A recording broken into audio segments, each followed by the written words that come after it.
As of today, I have 12 weeks to train for the biggest physical challenge of my life, the Unbound Gravel 200-mile race in Emporia, Kansas. Yes, 200 miles of dirt, dust, gravel, and chunks of flint in the Flint Hills of Emporia, Kansas.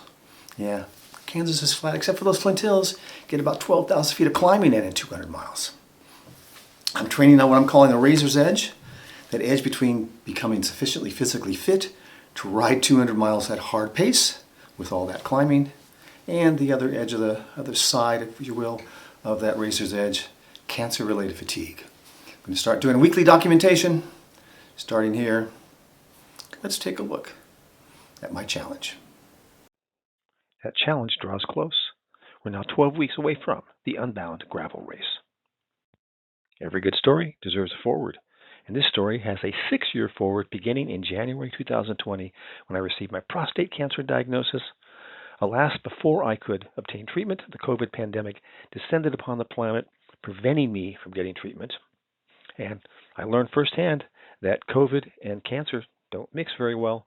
Ended up hospitalized, my first treatment, recovered from COVID, survived long enough to get the very first prostate cancer surgery the Yale Hospital conducted.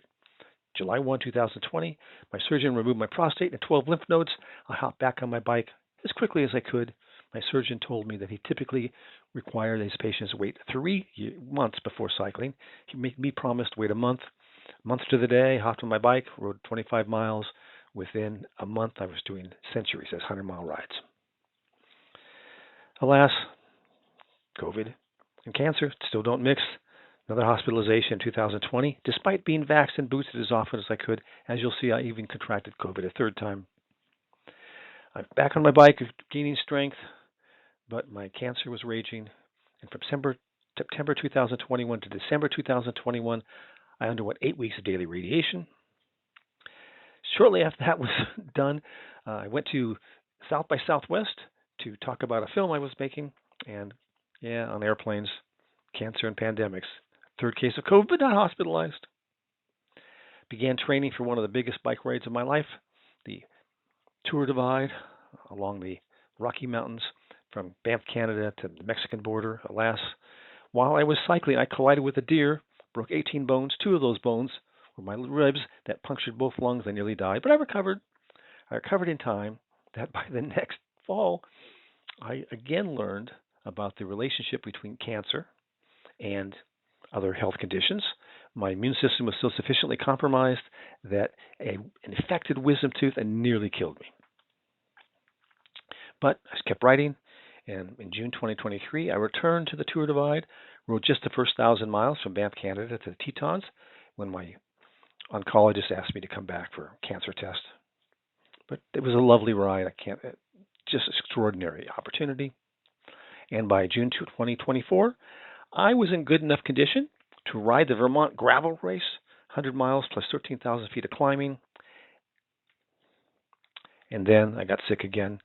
January and February of 2025, a respiratory infection combined with my cancer kept me off my bicycle for those 2 months. I had planned on riding the 200-mile Unbound that year.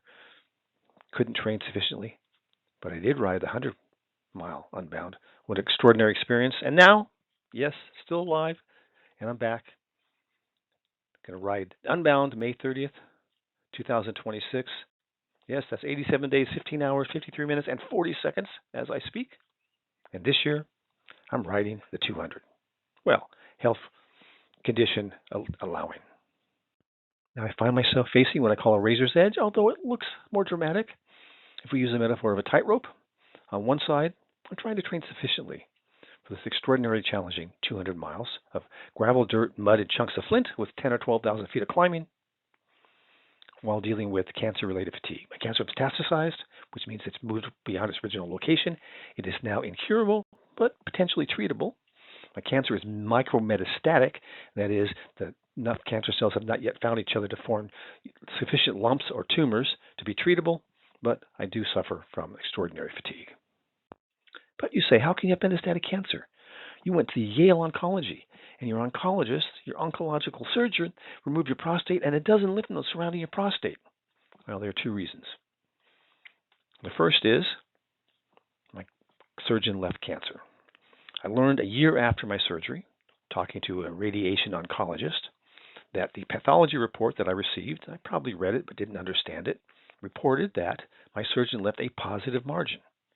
Positive margin sounded positive to me. It's not. It means the outer edge of what my surgeon removed was cancerous, meaning almost certainly my surgeon left cancer in my body, and in my case, it's proved with certainty cancer remained in my body.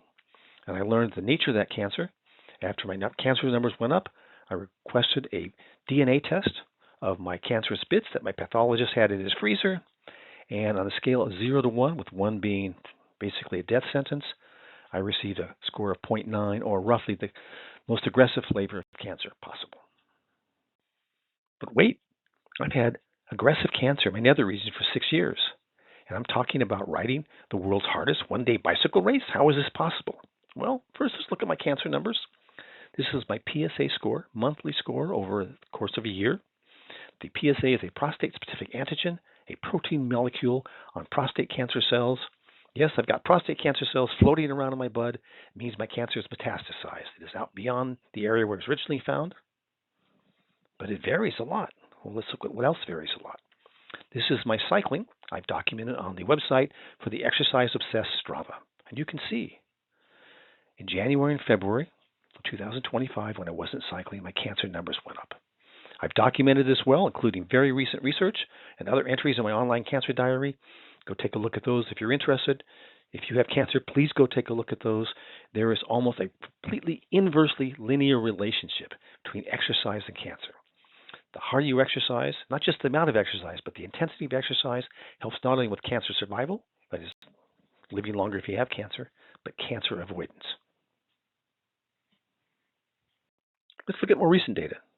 So my Strava numbers from September 2025 to January 2026, up and down. Yeah, again, I got another respiratory infection. Cancer and any kind of illness don't work well together. And here is my PSA score.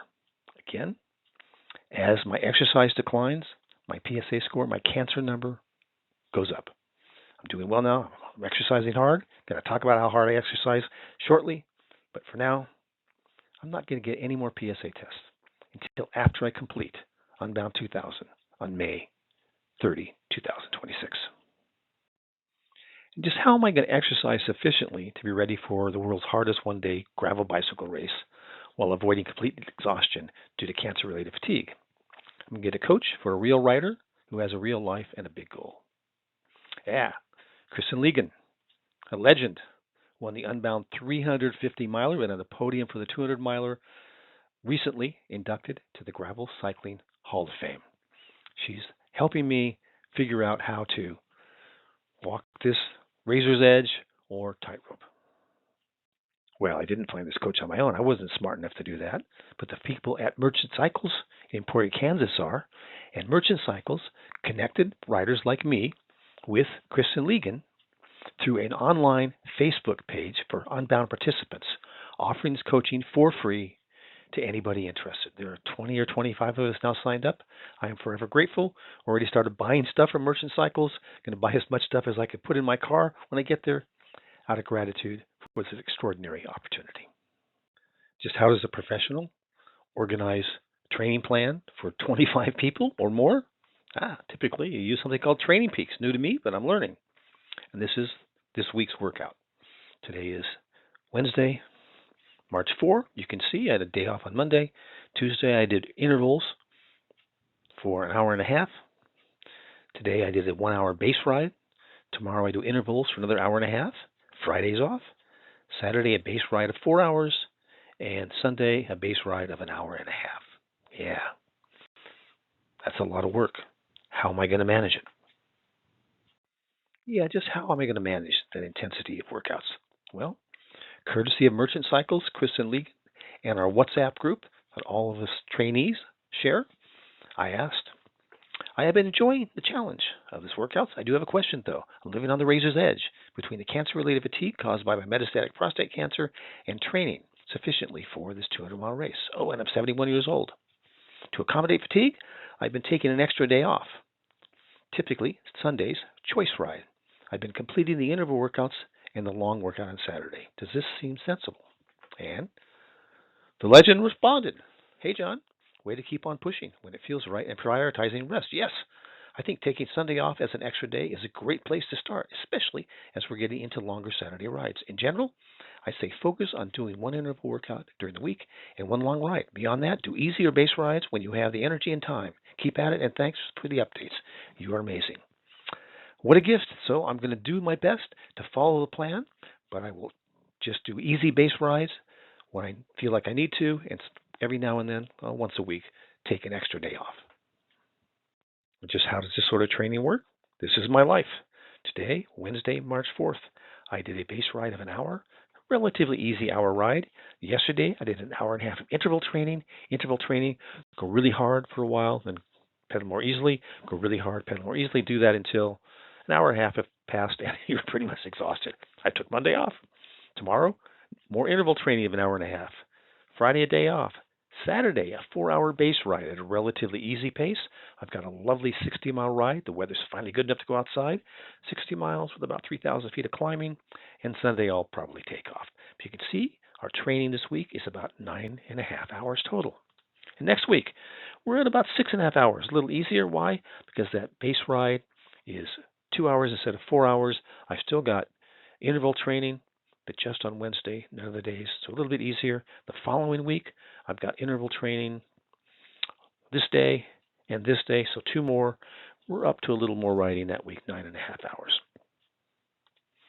Next March, I've got more hard riding. I got a 10.5 hour week. I've got 11.5 hour week. Longest ride so far, 6 hours. I'll probably go a little farther than that. I typically like to do a century, a 100-mile ride, every few weeks. Next week, next several weeks, I've got the hardest ride so far. This one, 5 hours of interval training on April 18th. Then we come up, we're going to be in May. You can see this week I've got 10.5 hours. This week I got 10.5 hours. This is the gravel ride simulation. This is what I'm going to do. I'm going to do actually 150 miles. Last really hard ride. Next series of weeks, I've got a total of 7.5 hours, back to 9 hours. Longest ride here. We got 3 hours. We got several interval sessions. I'll probably only do one a week. We'll see how I feel. And then the event itself. Let's revisit. What is it that I'm training for? This is from the Global Cycling Network, which has 3.5 million subscribers of obsessive cyclists around the world. A report by a fellow who rode the World Tour, races such as the Tour de France, came over from Europe, rode Unbound, and called it the toughest race of his life. And some of those pros have claimed off and on that it might be actually too tough. How tough is too tough? Well, this says it's Unbound Gravel 2026 route. This is really last year's route. The organizers have promised us this year, because it's the 20th anniversary, they are developing a particularly torturous route to commemorate the event. In any event, you can see 200 miles, 10,000 feet of climbing. It should be something even more impressive or depressive this year. If you wish, follow along on my dual journeys with metastatic cancer and training for an extraordinary physical challenge.